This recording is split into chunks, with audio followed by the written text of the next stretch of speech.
March 15th, 1971. Las Vegas, the Sands Hotel. Dean Martin is in his dressing room adjusting his bow tie in the mirror. The show starts in 20 minutes, 2,000 people waiting. Another night in Vegas, another sold-out crowd. Then the door bursts open. Jack Entratter, the hotel manager, rushes in. His face is red. Sweat glistens on his forehead. He looks like a man delivering news of a death in the family. "Dean, we have a problem, a big problem." Dean doesn't turn around. He keeps adjusting his tie. His voice is calm. "What kind of problem?" "Muhammad Ali is in the showroom. He bought a ticket. He's sitting in the back row." Dean's hands pause for a moment, then continue with the tie. "And?" Entratter steps closer. His voice drops to an urgent whisper. "And some of our biggest customers are threatening to leave. They're saying they won't sit in the same room as that draft dodger. They want him removed. Now." Dean finally turns around. His face shows nothing, but his eyes are ice cold. "Let me make sure I understand. You want me to throw out a paying customer because some other customers don't like his politics?" "Dean, please, you know the situation, the Vietnam thing. He refused to serve. Half the country thinks he's a traitor." Dean takes a step toward Entratter. His voice is quiet, dangerous. "Did Ali break any law tonight?" "No, but..." "Did he cause any disturbance?" "No, but the other customers..." "Did he do anything except buy a ticket and sit down to watch a show?" Entratter is silent. Dean's jaw tightens. "Then Ali stays. And if anyone has a problem with that, they can leave. Refund their money. I don't care if it's every person in that room." He turns back to the mirror, straightens his jacket. "And if you try to remove him, I don't go on stage tonight, or tomorrow night, or any night, your choice." Entratter stands frozen. His mouth opens, closes, opens again. "Dean, be reasonable. This could cause a scandal. The press..." Dean spins around. For a moment, the mask drops. The easy charm vanishes. What remains is something harder, something forged in the streets of Steubenville. "I don't give a damn about the press. I don't give a damn about scandals. That man out there stood up for what he believed in and lost everything. His title, his career, his reputation. He paid a price most men couldn't imagine. And you want me to humiliate him because some rich folks are uncomfortable?" He points at the door. "Get out! Tell your customers Ali stays. Tell the press whatever you want, but Ali stays. End of discussion." Entratter backs toward the door. His face is pale. "All right, Dean. All right. Ali stays." The door closes. Dean stands alone in the dressing room. He looks at himself in the mirror, takes a deep breath, and walks toward the stage. To understand why Dean Martin drew that line, you need to understand who Muhammad Ali was in 1971 and what he had sacrificed. In 1964, Cassius Clay became the heavyweight champion of the world. 22 years old, fast, beautiful, unstoppable. He changed his name to Muhammad Ali and announced he had joined the Nation of Islam. America was shocked, but he was still the champion. In 1967, everything changed. The Vietnam War was escalating. The draft was calling young men to fight. When Muhammad Ali received his draft notice, he refused to go. His words echoed around the world. He said he had no quarrel with the Vietnamese people. He said no Vietnamese had ever called him a slur. He said he would not travel thousands of miles to kill poor people while his own people were treated like second-class citizens at home.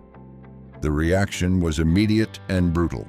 The Boxing Commission stripped his title. The government revoked his passport. He was convicted of draft evasion and faced 5 years in prison. Sponsors abandoned him overnight.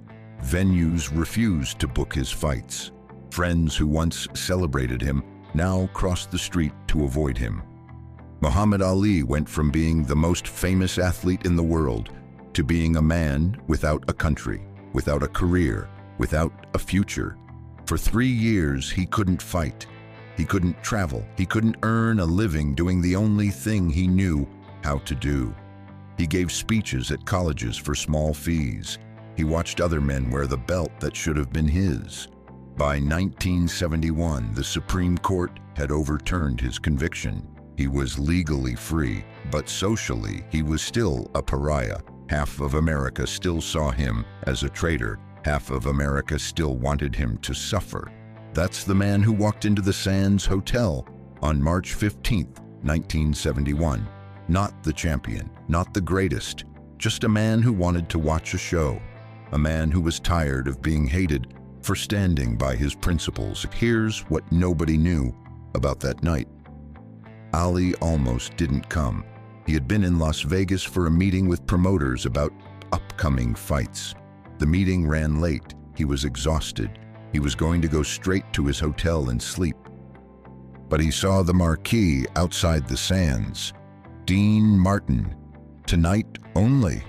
And something made him stop.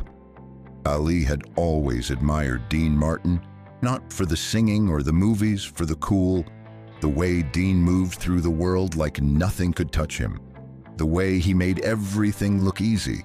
Ali had studied that coolness, tried to incorporate it into his own persona. He bought a ticket at the door, back row.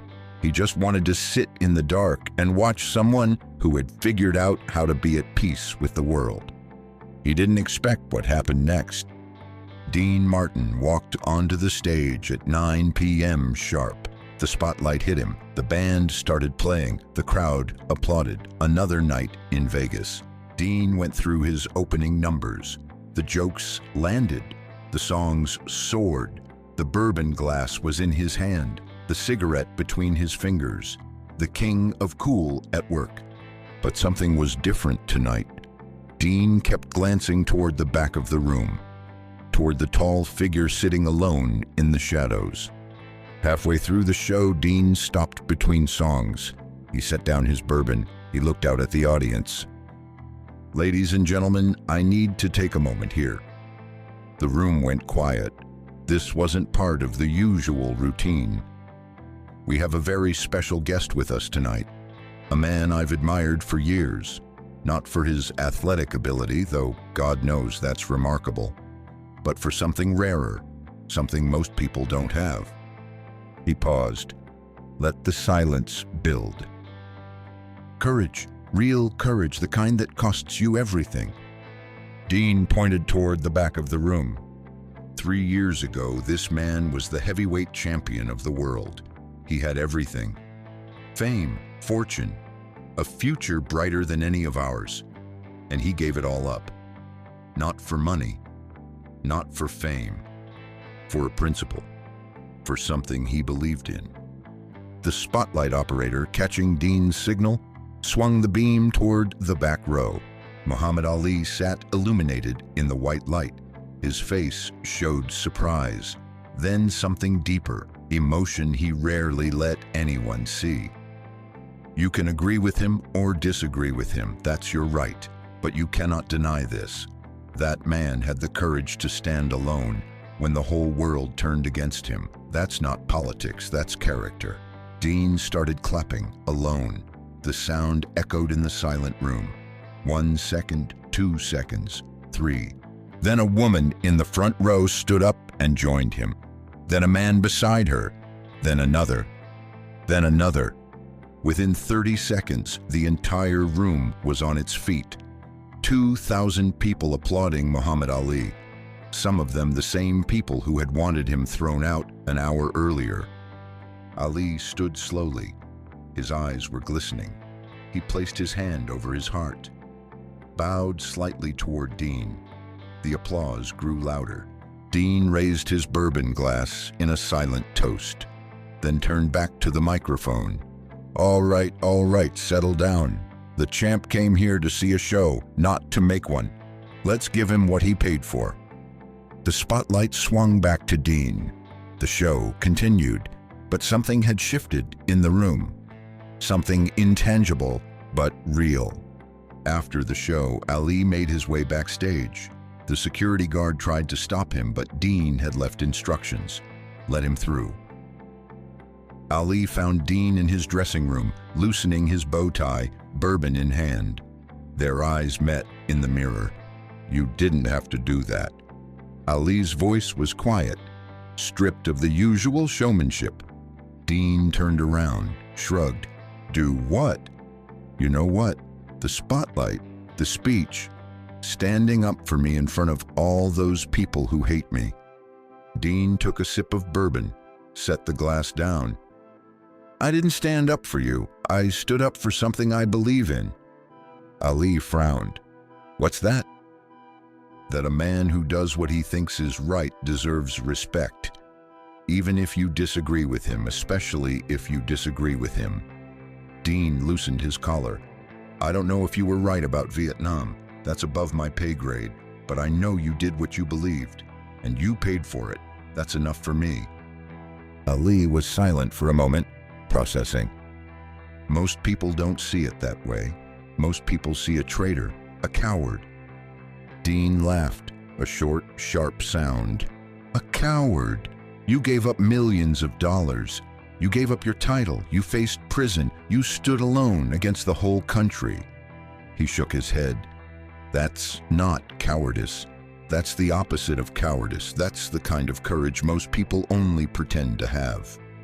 He walked to the bar, poured a second glass of bourbon, handed it to Ali. "I grew up in Steubenville, Ohio. Poor Italian kid. You know what I learned? Everybody's tough when it's easy. Everybody's got principles when it doesn't cost anything. The real test is what you do when it costs you everything." Ali took the glass, stared at the amber liquid.